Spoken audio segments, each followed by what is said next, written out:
Cleopatra and Mark Antony, a love that shook empires.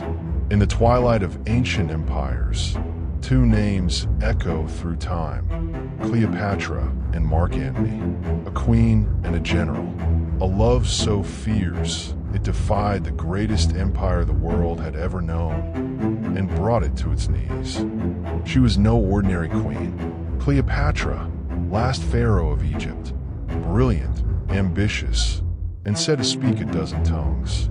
To her people, she was more than a monarch. She was Egypt itself, the Nile's living goddess. And then there was Antony, Rome's lion, a warrior carved from war, celebrated across continents.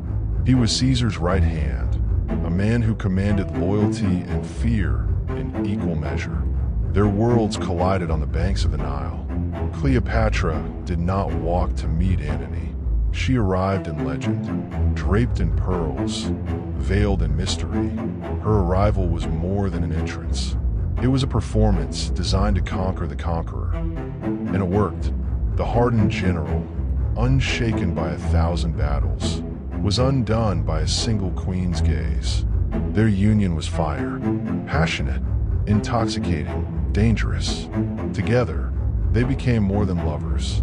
They became allies, partners, co-rulers of a dream that stretched from the Nile to the heart of Rome. But love makes enemies. In Rome, whispers grew. To Antony's rivals, Cleopatra was no queen.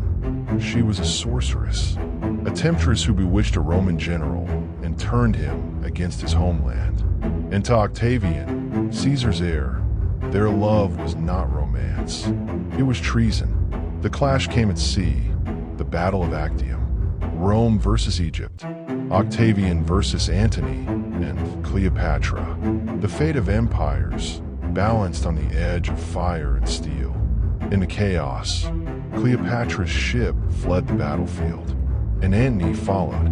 Love had triumphed over duty, but in that choice they lost everything.